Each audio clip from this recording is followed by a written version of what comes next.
I used to think silence meant safety, that if I didn't speak, if I just watched carefully enough, I could stay ahead of the coldness before it landed. The message came in without a sound, just a flicker on my phone screen, Hayes family, and the first image loaded slowly, as if the air itself didn't want me to see it too fast. A long banquet table draped in linen, silverware aligned with surgeon-like precision, a frosted cake in the center, 25 years of Hayes and daughters, stronger than ever.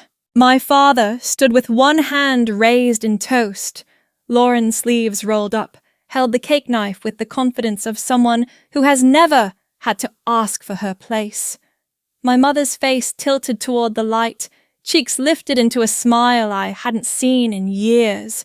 There were 26 photos in total, angles of the same event, just different enough to suggest everyone had time to enjoy themselves. In none of them did my name appear, not even in the caption, not even as an afterthought. I flipped open my planner. Saturday 1 p.m. Blank. Not forgotten. Never scheduled. Avoid by design. The leather strap of my watch had left a faint imprint on my wrist. I loosened it half out of habit, half to check if time had moved differently for me. It hadn't. I dialed. Once. Twice. My mother's voicemail chirped its usual lie. Leave a message and I'll call you right back. I didn't. Lauren replied to my text an hour later. No punctuation, just a smooth swipe of dismissal. It was a family thing. It didn't feel like your kind of event. Not mine. Not my kind. As if the word family had fine print I'd never agreed to. I stared at her message long enough for my phone screen to dim. Then I tapped it back to life, only to turn it off again. The next morning, a bill came in from the storage unit I'd been paying for, since Dad asked me to hold on to some boxes during a remodel. I'd never opened them. Now I didn't feel the need to. I still remember how the room looked the day Lauren pitched the name Hayes and Daughters. My mother's eyes sparkled as if she were looking into the future through Lauren's voice. I had opened my mouth maybe to offer a different slogan, maybe just to say it was a good idea, but the moment was already sealed without me. Later that evening, I took a slow walk through the apartment, collecting small things that didn't feel quite mine anymore. A coffee mug from last Christmas, with World's Okayest Sister in peeling vinyl. A note card with Mom's handwriting on it. So proud of all you're doing. Wherever that leads you. I folded it twice before slipping it into the drawer where dead batteries and expired coupons lived. The photo frame on the shelf near the window caught the last of the afternoon light. A family photo, Father's Day, maybe 4 years ago. All of us lined up in front of the backyard arbor. I was there on the end. Or part of me was. Someone had trimmed the photo to fit the frame. My right side gone, as if I'd been leaning too far out of belonging. Lauren stood center, holding Dad's arm. The symmetry was perfect without me. I didn't take it down. I didn't even touch it. Just let the dust gather at the corners and tried not to imagine who had cut it. When I was 8, I lost a ring in the creek behind our house, a tiny silver one shaped like a vine. I remember crawling through muddy reeds, convinced it would surface if I just looked harder. It never did. But I kept checking for weeks. That ring meant nothing to anyone but me.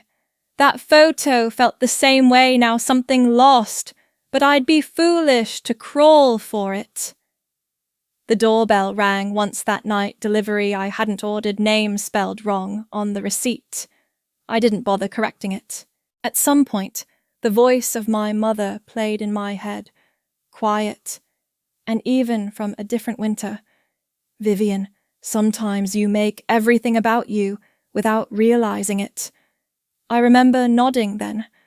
I didn't understand what I had made about me.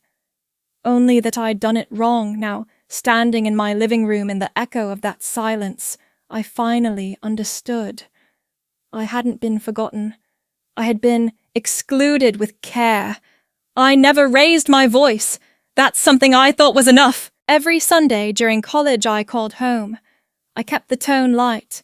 I asked about the neighbour's new deck, about Lauren's internship, about weather that was always somehow worse where I was. I wrapped updates about my own life in cotton classes are going well. I'm learning a lot. Maybe I'll visit soon. I never mentioned the nights I stayed up editing until sunrise or the second job I took to pay for a broken laptop. Those weren't the kind of details that fit into family conversation.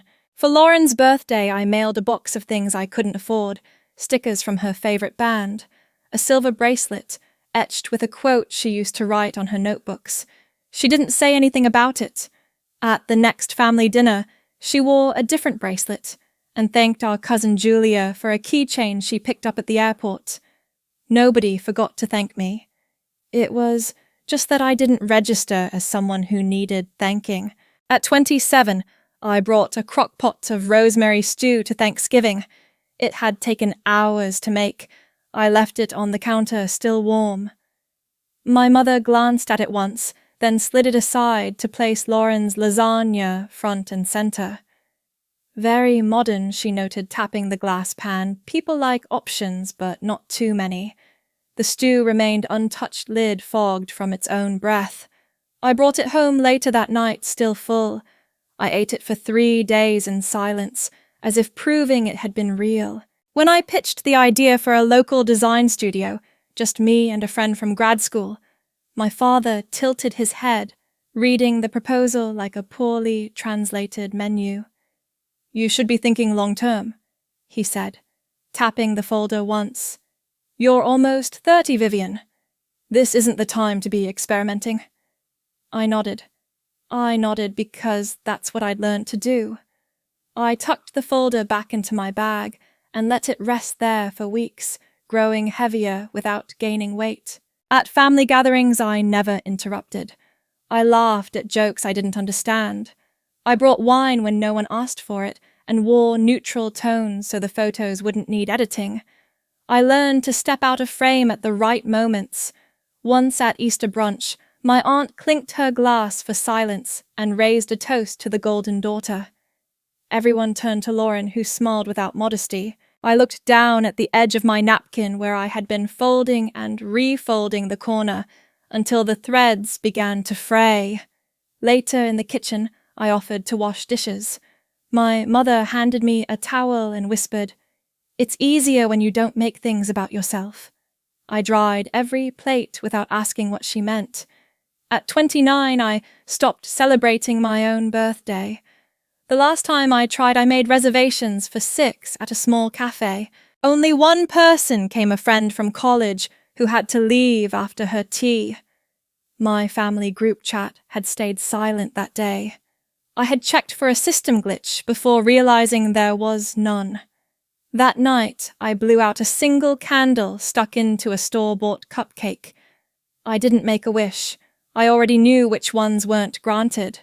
There were quiet attempts too, things I did without pointing at them, sending articles I thought they'd enjoy, remembering to ask about, things I didn't care about, showing up early and staying late, pretending not to notice when I wasn't included in certain photos. And when I was praised, it was always in relation to someone else. "You're lucky you got Lauren's work ethic," my uncle once mentioned, sipping his iced tea. "You've got your mother's height, thank God," a neighbour added at a barbecue. Even my grandmother once observed, "You're smart like your father, but thankfully softer." Each compliment arrived with a shadow measured against another silhouette. I could never quite match. Still, I kept trying.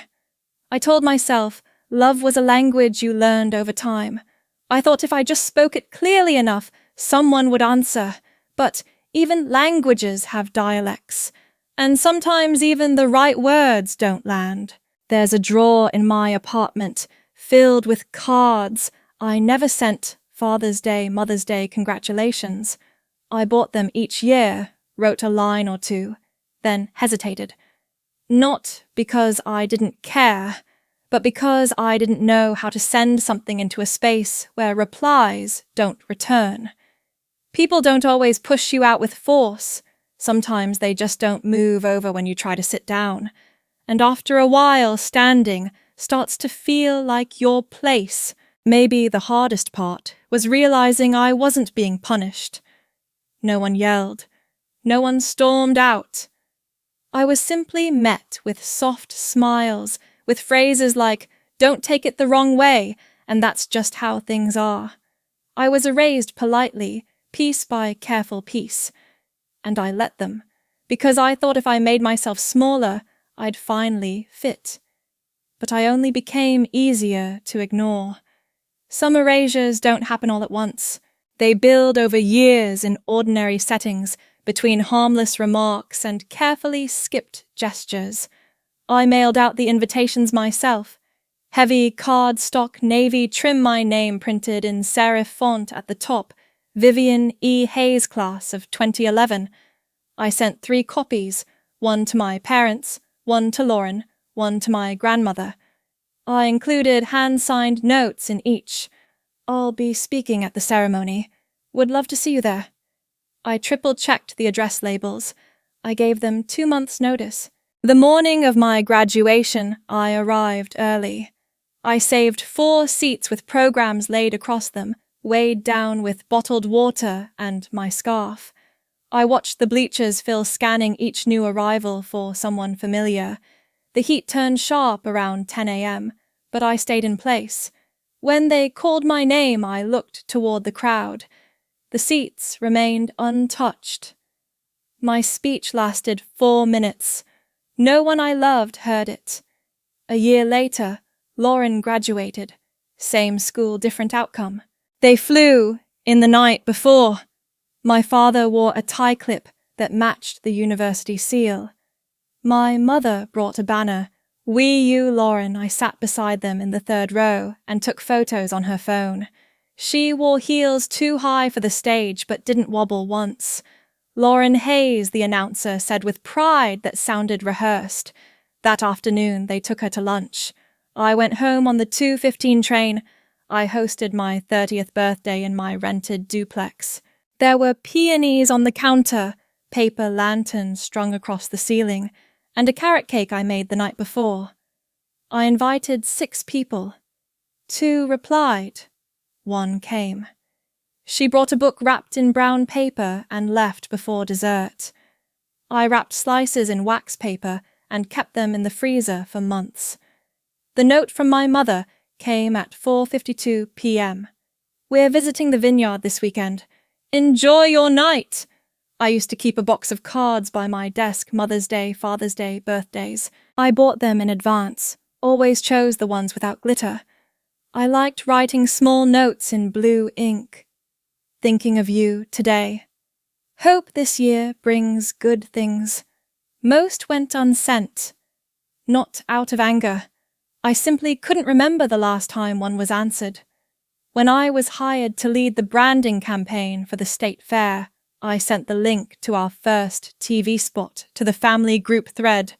The video had taken 6 weeks and 3 rounds of client edits. I watched the little read notification appear beside my message. There was no reply for 5 days. Then, without context, my mother wrote, "Lauren's been promoted. Regional director now. Always the driven one." I didn't write back. I stopped taping up the Christmas cards when I noticed the same pattern 3 years in a row, with "Love from Henry, Margot, and Lauren." No mention of me. I checked the handwriting to be sure my mother's elegant cursive. The 4th year, I left the envelope sealed and slid it to the back of the kitchen drawer. I mentioned it once gently while helping dry dishes after dinner. "It's just simpler," she said, wiping her hands on a dish towel. "You're always somewhere new. We don't want to confuse people." She folded the towel into thirds, tucked it neatly into the drawer. I watched her hands, how efficient they were, like she'd practiced the routine of a mission. Once I brought samples of a magazine spread I'd worked on. I left them on the coffee table during a Sunday lunch. No one picked them up. When Lauren's boyfriend needed space for the dessert plates, he moved them aside. My father looked up from his coffee. You should do something more stable. Branding is trendy. What's your fallback plan? I gathered the pages into a neat stack and placed them back in my bag. The plates clinked behind me. At Easter, Lauren showed us the condo she and her fiancé were buying.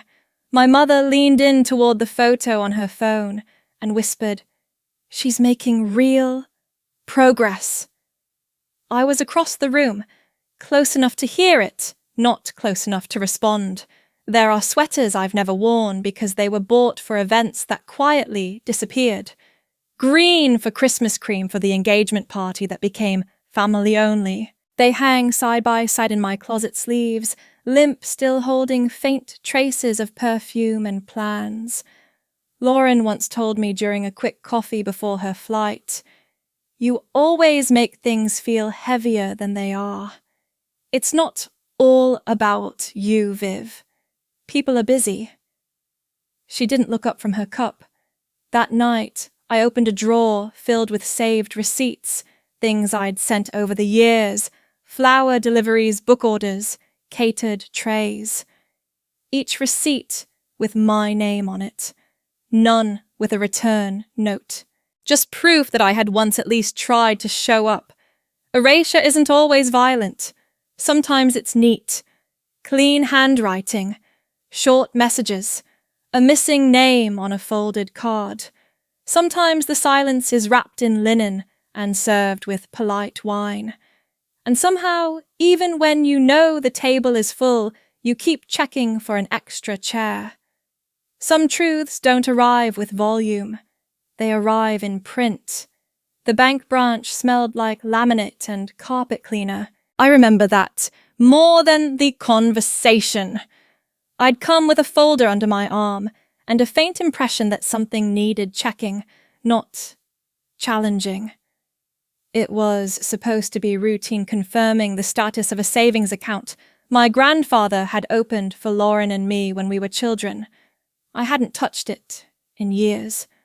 I only remembered it because of a passing remark from an old document I was organizing at home. Half nostalgia, half precaution. The man at the desk typed for a while.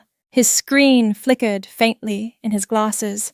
Then something shifted in his posture, almost imperceptibly, like the moment you realize you've forgotten a name but can't admit it. There's no access listed under your name anymore. I blinked once. The account is now under single ownership. The phrase held a strange finality. I reached for the folder, though I didn't open it. My fingers tapped once on the flap and stopped. There was a change filed last summer. It shows co-authorization from Margot Hayes.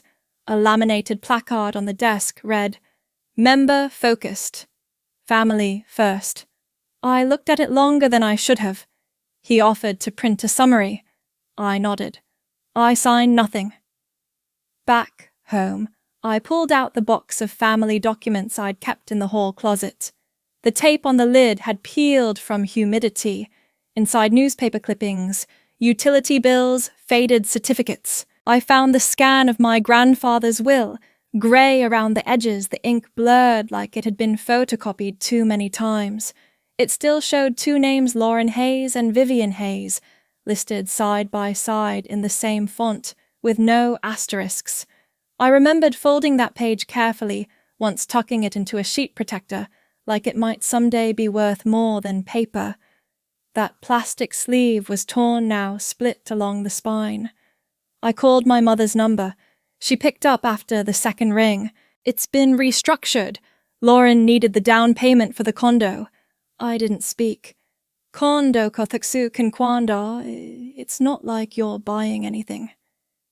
The click at the end of the call wasn't abrupt. It was polite. As if the conversation had ended on a neutral note. Nothing sharp, just sealed. I sat at the edge of the bed and opened the envelope the bank had given me. The transaction summary was printed on heavy paper, folded crisply. My name did not appear once. It wasn't the money. That part settled in quietly, like the loss of a keepsake you hadn't worn in years. What stayed was the shape of the removal, its precision, its ease. Not a rejection, not a mistake. Just deletion. I remembered how my mother once folded me into decisions softly, later than needed, but still within the bounds of inclusion. This time there had been no fold, no call, no passing comment over coffee, only action. Filed and finalized. The next day I sent a message to Lauren. It was short. "Did you know the account was changed?" She replied with a single line. Mom handled it. "I thought you were okay with that." No punctuation. The reply did not make me angry. It made sense in a way I didn't want it to. They had acted as if I had already stepped back, as if silence meant surrender. I'd been careful not to cause waves, careful to be easy, careful not to ask for more space than I was offered. And now the logic had turned inward. If I hadn't claimed it, perhaps I didn't need it. If I hadn't insisted, perhaps I had forfeited. I looked again at the document, my thumb tracing where my name should have been. The absence was clean, unemotional. I placed the papers back in the folder and tucked them under the drawer liner beside a small box of safety pins, a chipped coaster, and the stub of a train ticket I couldn't remember saving. That drawer was filled with things too minor to display, too final to throw away. A week later, my mother forwarded a flyer for Lauren's housewarming. A photo of the house was embedded in the email, white shutters, slate roof hydrangeas in full bloom. No greeting, no context, just the flyer and a line below, "Hope you can stop by. If not, no pressure. Lauren wants it small." I didn't reply. I didn't delete the message either. I took the key from the bottom drawer of my desk. It once opened the safe deposit box my grandfather used for important papers. I ran my thumb over its teeth. The branch was shut down last year. Still, I've kept the key. Not because it's useful, but because it once meant I was trusted to hold something. I placed the key inside an empty envelope and wrote nothing on the front. It rested there, weightless. Maybe that's the difference. Being given something isn't the same as being allowed to keep it. And inclusion means less when it can be undone with a form and a second signature. Some removals aren't loud. Some removals don't even feel like theft. They feel like a form you never saw, signed in a room you were never invited to. And in that quiet, you realize you were already gone when they decided to leave you out. There's a difference between being quiet and choosing silence. One feels like absence, the other, intention. I didn't call her again. Not after the bank. Not after the flyer. The silence between us didn't widen. It settled like dust that no longer floats when the window stays closed. I didn't send a message to Lauren either. I deleted the draft and watched the blinking cursor vanish. The first thing I unfollowed was the family group page, the one for birthdays, shared recipes, Christmas games. It felt like switching off a radio I hadn't realized was playing faintly in the background. Then came the birthdays one by one, as the dates approached. I didn't set reminders. I didn't shop for cards. I didn't click, see memories. The photo shelf near the hallway had a silver frame with a picture from years back, Lauren in cap and gown, Dad gripping her shoulders, Mom smiling too broadly. I'd been in the original image off to the left, but this version was cropped tight. Just them. My elbow still lingered in the corner, barely visible behind the tassel. I took the frame down. The dust outline it left stayed for a week. Rachel noticed first. She came by with 2 coffees and sat cross-legged on my rug, watching me sort a box labelled holiday stuff. "You haven't been back since the 4th. I shook my head. Not even Thanksgiving. I folded a card carefully, one of those pre-printed types with gold-foiled acorns and my name, spelled wrong in thick cursive. I placed it at the bottom of a small wooden box and closed the lid slowly. Viv, why not just tell them say what you feel for once? I smoothed out a strip of packing tape with the heel of my hand. She waited.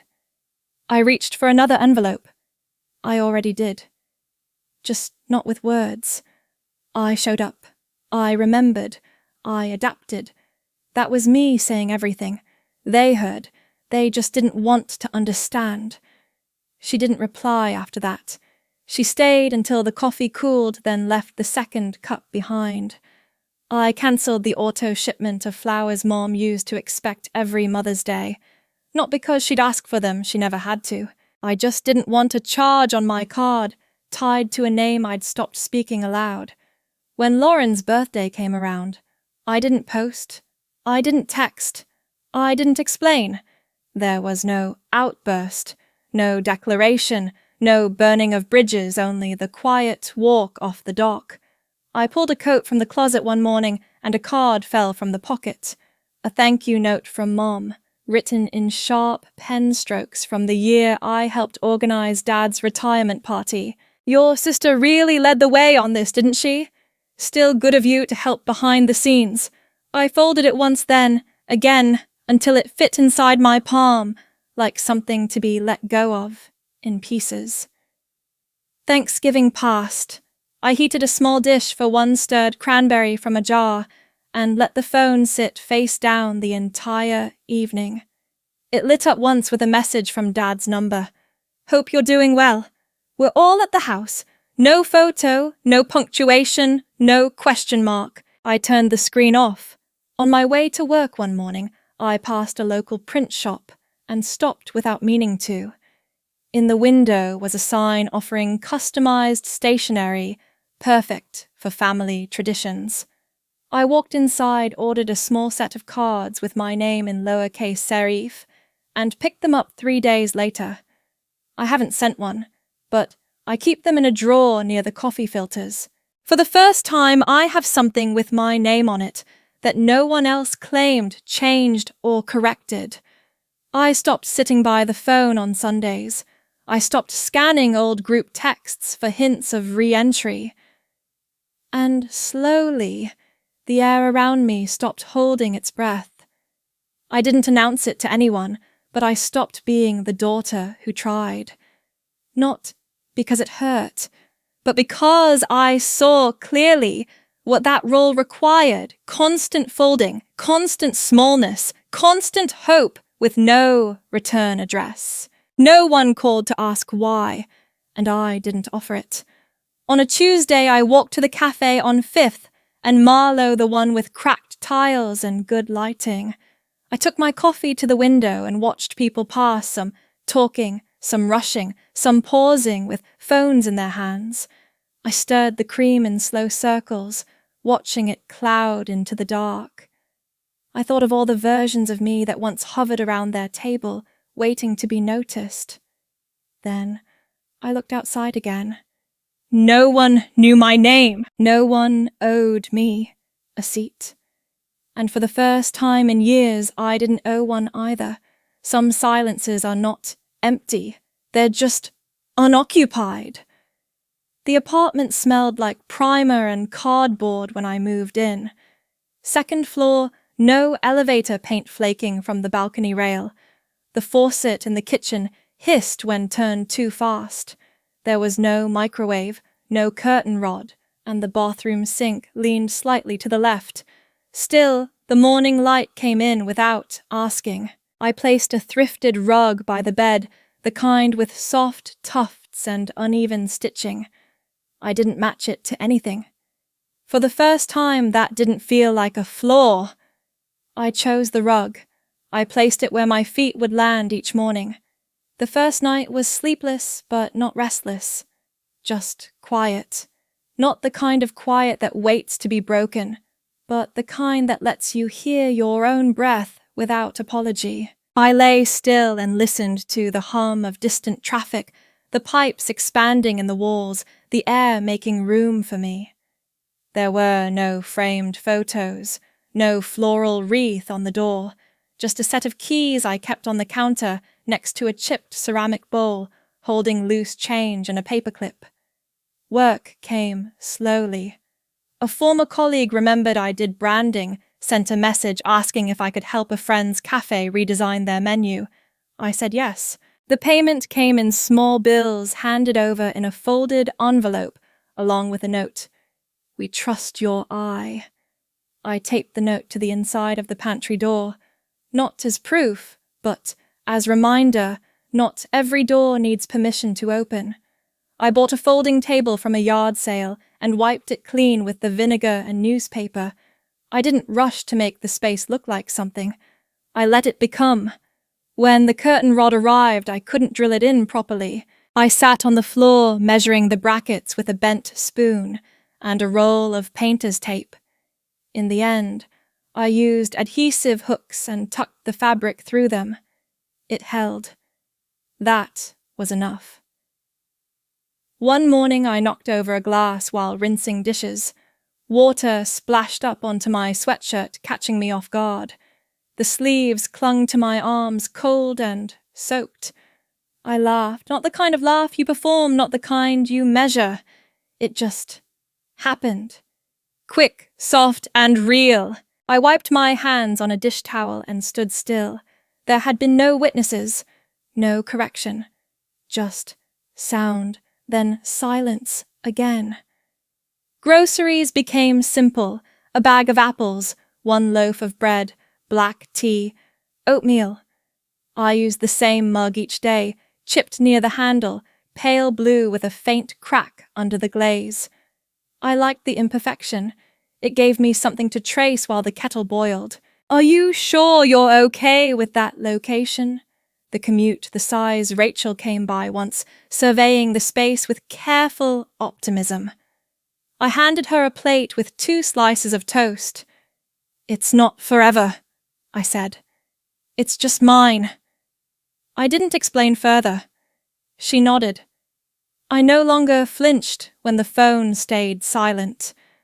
I no longer waited for group texts that forgot me or calls that came too late to be sincere. I didn't send updates. I didn't decorate for others. I hung one string of lights across the kitchen window, not for mood, just because I liked the way they glowed against the glass when I brewed tea at night. There were still questions I didn't ask myself, still spaces that echoed when I walked. But none of it felt like punishment, just air settling where walls used to be. I kept a sweater on the back of the chair, worn thin at the elbows. It smelled like soap and pencil shavings. It reminded me of college, of nights editing late into the morning, of simpler kinds of loneliness, the kind you outgrow but never resent. One Sunday I took the long way back from the laundromat, walking past a row of little houses with wind chimes and fading porches. A boy was drawing on the sidewalk with blue chalk. I stepped over a swirl that looked like a comet.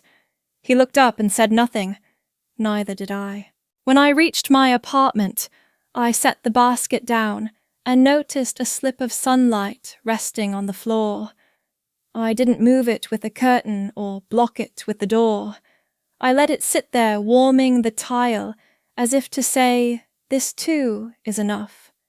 Later, I sat at the table, tracing a ring of condensation from my tea glass with one finger. Outside, someone played guitar, faintly missing a few notes. I didn't mind. I liked the trying. There's a certain weight in being unseen, unheard, unloved, until you learn that the absence doesn't have to stay vacant. It can be filled gently with yourself, and maybe that's the first kind of wealth that matters. They always come back when there's a chair that looks too empty or a story that needs rounding out. It began with a subject line. 40th anniversary dinner. Family RSVP. No greeting, no punctuation beyond what was needed to look gracious. I opened it slowly, already knowing I wouldn't find my name in the message, just a role they wanted filled. We'd love to have everyone there. It would be beautiful to have a full family photo to commemorate the evening. No acknowledgement of my absence for months. No mention of the last time I spoke. Just a photo, something timeless, something curated, something that needed symmetry. I didn't answer. Not right away. Later that evening, I noticed a message from Lauren. She rarely reached out directly. This time it came through Facebook Messenger. Not a call. Not even a text. If it's easier, you could come for the photos before the dinner. You don't have to stay if that's awkward. Awkward. The word sat neatly folded in the middle of her sentence, softening what was, in fact, a transaction. I wasn't being asked to return. I was being rented. Like a folding chair, practical, temporary, disposable. I replied, simply, "Hope it's a beautiful evening. I won't be attending, but I wish you all well. No read receipt, just the stillness of silence settling over a thread that was never meant to hold much weight." The next morning, a message arrived from Aunt Carolyn. Her tone had always been thinly glazed with concern that doubled as performance. "Your father seemed really hurt when your name didn't appear on the RSV. There aren't many of us left. Don't do something drastic, dear." Drastic. As if non-attendance were a kind of violence. As if saying no to a photo could injure someone more than years of being ignored in real time. I didn't reply. I reread her message 3 times. Each word felt like it had been sent to the wrong address, but delivered anyway. I stood by the sink holding a chipped mug I hadn't gotten around to replacing. There was a crack through the handle. It hadn't broken, only weakened. I filled it with lukewarm coffee and left it on the windowsill where the morning light made the floor look like a thread of gold. I thought of that day at the church 3 years ago during Lauren's engagement ceremony, a gathering of 60 or 70 all dressed in pastel. I'd worn navy, not on purpose, but it had made me look like the misplaced dot at the end of a sentence that didn't want to stop. During the toasts, someone had said, "We're so lucky to have such a close-knit family." I'd looked around trying to find who they meant. At the family table there was one chair missing. Mine. I sat at the edge with someone's college roommate and a cousin I hadn't spoken to in years. I remembered folding my napkin into small, neat squares, while Lauren spoke about unity and tradition. No one looked at me, and somehow that had hurt less than pretending to be seen. Back in my apartment, I looked at the mug again. Still intact. Still mine. I opened a box near the closet, the one with the leftover invitation cards I'd designed years ago for our parents' 35th anniversary.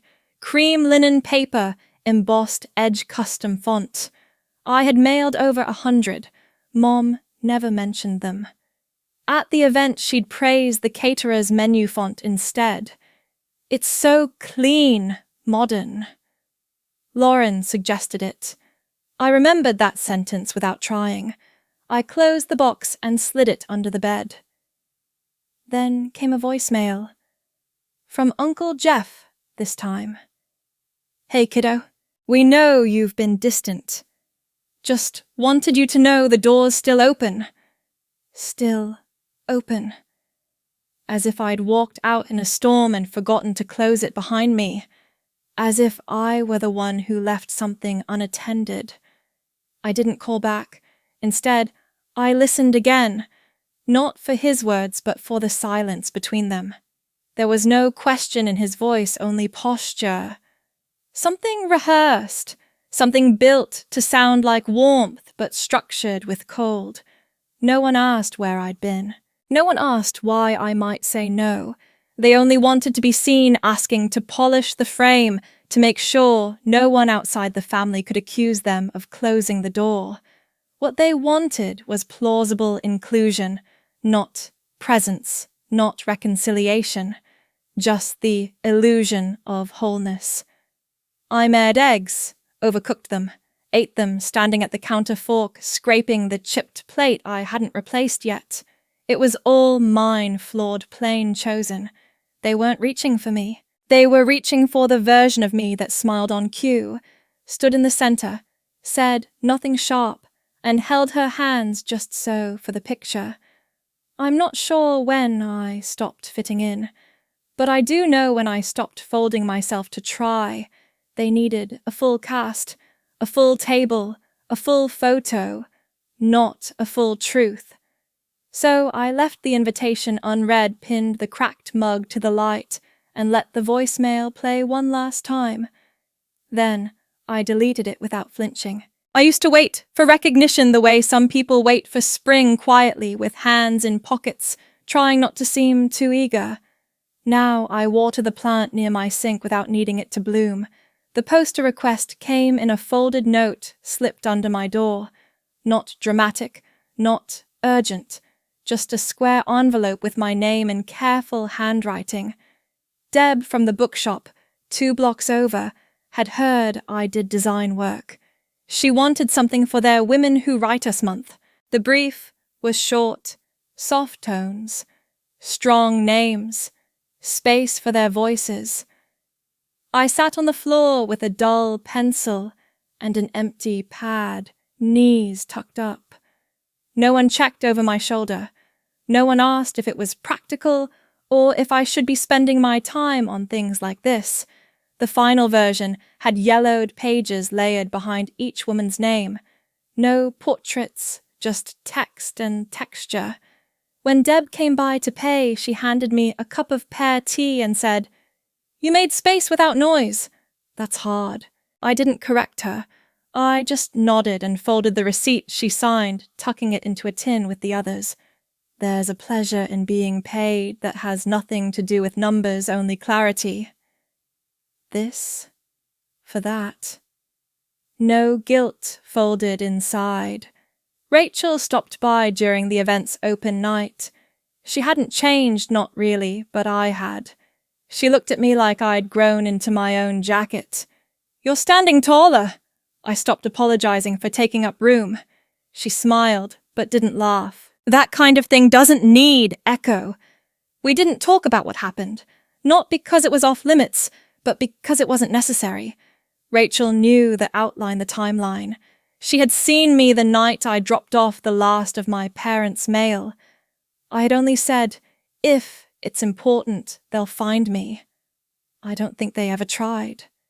Later that night, I stood beside the rack of bookmarks I'd designed. One had a quote from Audre Lorde. "Caring for myself is not self-indulgence, it is self-preservation." Someone picked it up, held it a moment, then bought 3. At home I balanced my accounts, nothing impressive but clean. Rent, covered groceries, stable, 3 bills down. I wrote it in my notebook not as a brag, just as a witness. I circled the entry with a blue pen. My hands still hesitated over certain routines. I still paused before using the good mug, the one I used to save for visitors. But I used it now. Even if it chipped, it had held warmth for me. Sometimes Deb would send a text, "Got room for another poster," and I'd reply, "Always." No more checking my calendar against other people's timelines. No more waiting to be told I mattered. There was a moment at the bookstore, small quiet, when Lauren's name came up. Someone from the neighborhood remembered her from high school. Didn't she work in branding? I said yes, and nothing more. They moved on, and I stayed. That evening, I reread a journal entry from 2 years ago. My handwriting was sharper than almost defensive. I had written, "If they won't let me belong, I'll shrink until I disappear." I closed the page and wrote something new underneath it. I stayed. There's a difference between being erased and choosing to be unseen. One wounds, the other restores. At the coffee shop where I sometimes work on designs, the barista now remembers my order. Oat milk, no sugar, a little cinnamon on top. I once offered to redo their tip jar signage, and they let me. Now it reads, "Small change is still change." No one in that shop asks what I do for holidays. No one measures my answers against anyone else's. I received an email from a former client, someone who had once worked with Lauren. They asked if I was the other Hayes sister. I read it twice before deleting it. Then I emptied the trash folder too. The point isn't to be remembered as someone's relative. The point is to become someone whose name doesn't need comparison. I keep a small rock on my desk, smooth and ordinary. I found it outside the apartment building, covered in dust. I rinsed it and set it down.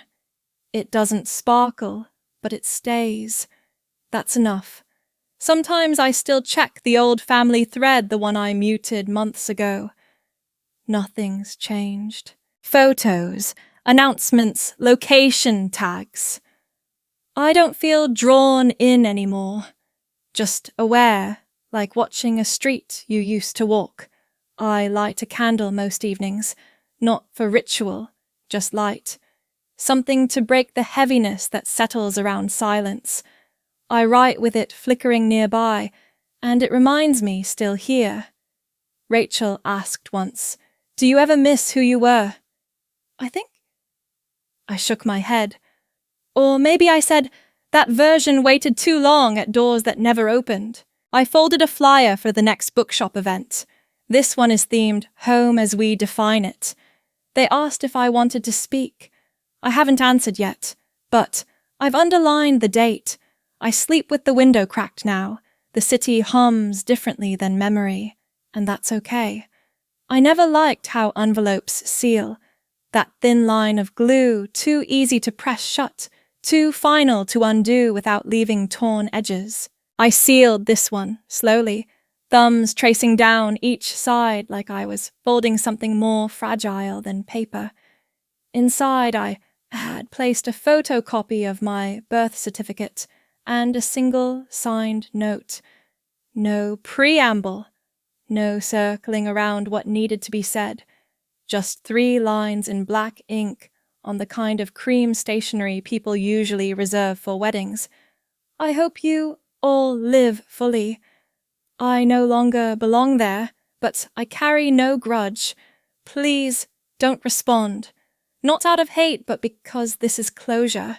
My handwriting felt steadier than expected, almost ceremonial. Each letter was deliberate, like I owed the truth, not just to them, but to the version of myself who had once waited too long to be heard. I typed the return address. No name. I didn't want anyone mistaking this for an invitation. At the post office, the clerk asked if I wanted tracking. I nodded. She weighed the envelope and placed a barcode across the back. I watched the red stamp hit the corner. 1 tap. July 12th. It felt like naming a moment I wouldn't forget, even if no one else remembered it. I kept the receipt, not because I doubted the delivery, but because something in me needed the proof, not that it arrived, but that I had meant every part of it, that I had chosen my words with enough stillness to carry weight without noise. When the tracking alert came, delivered, signed for at 3:47 p.m., I didn't open the app. I didn't check who signed. I let the screen dim on its own and powered the phone off. It went back into the drawer with the loose batteries and expired coupons. Not buried, just placed where it didn't hum anymore. The silence in the apartment didn't stretch or tighten. It just existed. I opened the window wider, let the gauze curtain flutter like a soft breath against my shoulder. Somewhere across the street, someone was frying onions.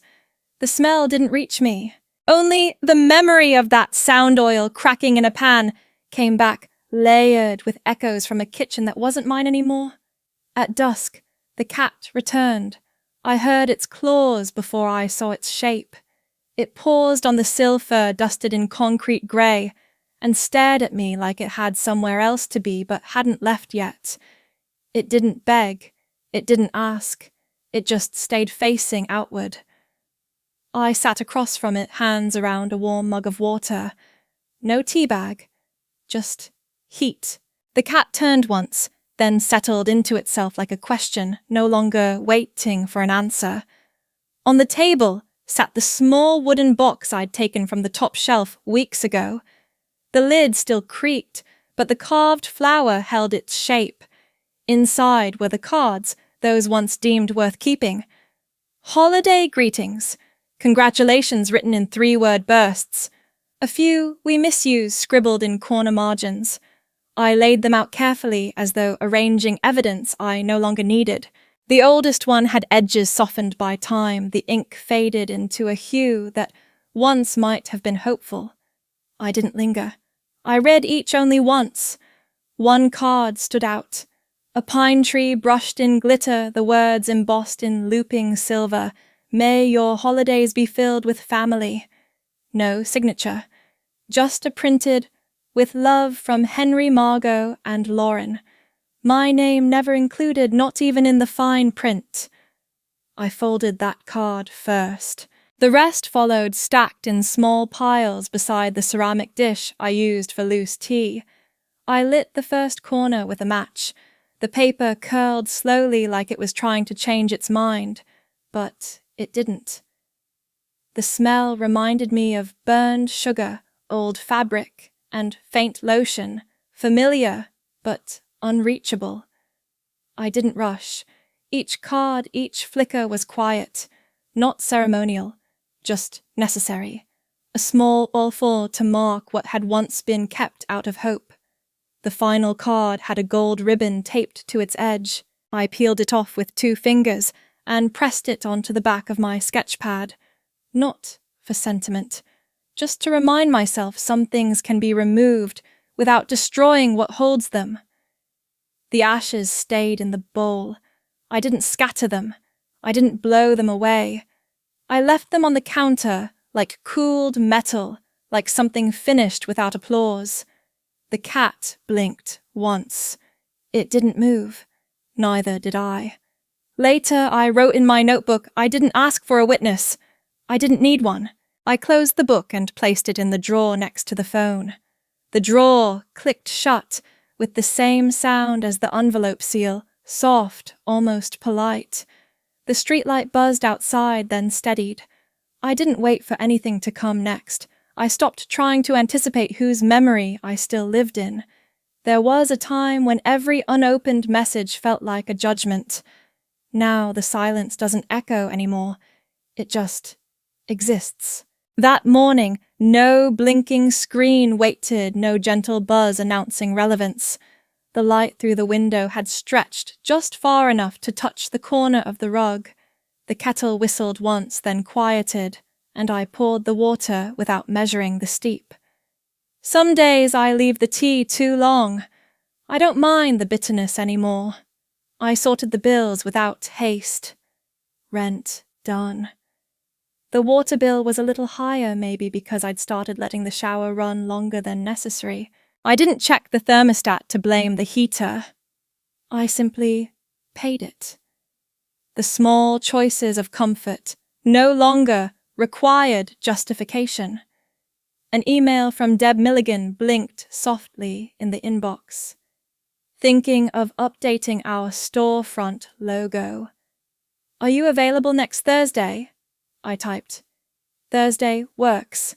I'll sketch something simple." I didn't reread it.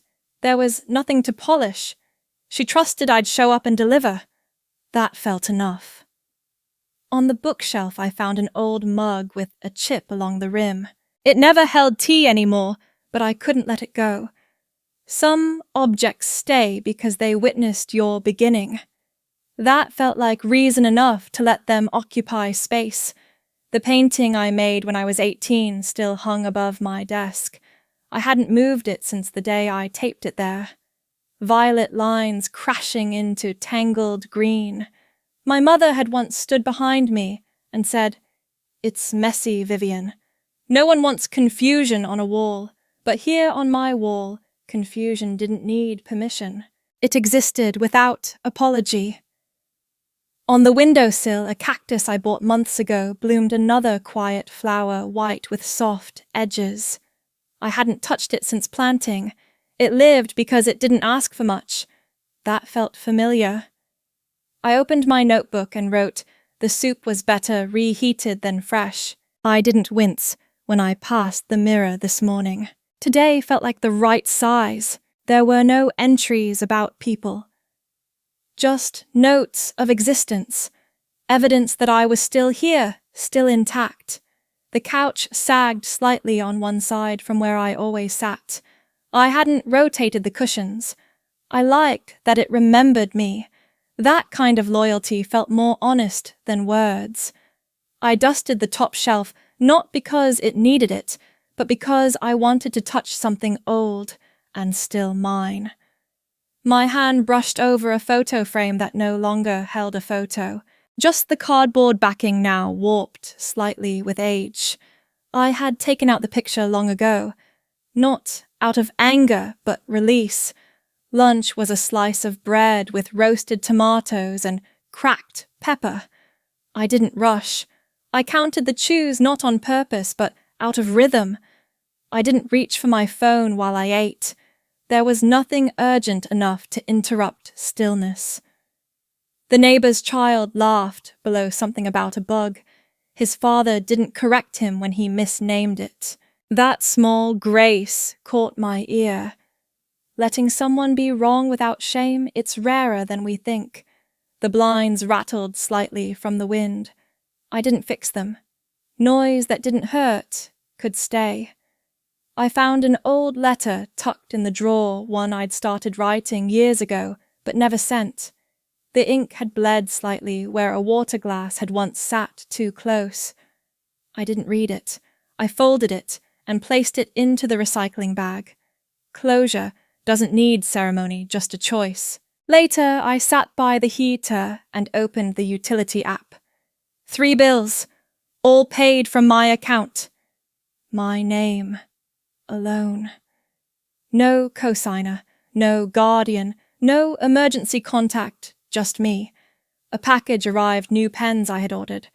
I opened the box slowly, not because I feared anything inside, but because small rituals feel sacred now. I lined the pens on the desk in a row. Each one was a symbol of decision. I wouldn't gift them, wouldn't loan them out.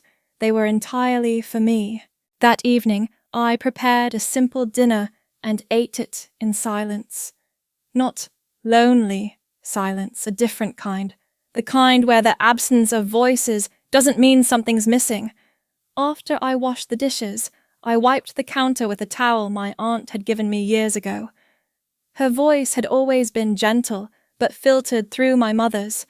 I remembered her once saying, "You've always seemed like you belonged elsewhere, Viv." I think she meant it as a compliment. I didn't reply then. I wouldn't now. On the desk sat the notebook again. I flipped to the back and wrote, "Nobody texted today." Nothing felt urgent. I smiled when I caught the light moving on the wall. I closed it, and this time I tucked it under a small paperweight shaped like a stone. Something heavy holding down, something light. The phone buzzed once. Not a message, just a system update. I let it pass. The world will keep updating itself. I don't need to answer every invitation to return to what I've outgrown. I walked to the balcony and leaned on the railing. Across the street, a young woman walked alone, talking to no one. She adjusted her coat, not because it looked wrong, but because it felt better that way. I didn't wave. I didn't wonder who she was. I just watched the way she moved with certainty. Back inside the lamp, flickered slightly when I turned it on. I didn't replace the bulb. I liked the flicker. It reminded me that not everything steady is strong, and not everything strong is always steady.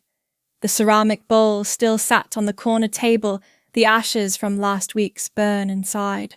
I hadn't cleaned them out. Letting them remain felt more honest than pretending the burning hadn't happened. I opened the fridge. 3 containers, all labeled, all mine. I didn't inventory them. I trusted myself. Before bed, I jotted one last line. No one told me I did well today. I still believe I did. Then I folded the page over, pressed my palm to the paper, and let that be enough. I don't need applause. I don't need a seat at their table anymore. I've built my own, and I sit at it every day. The chair doesn't creak. The light doesn't judge. The tea may cool, the blinds may shift, the walls may stay unpainted. But everything in this space, including me, belongs. Not because someone allowed it, but because I no longer ask for proof.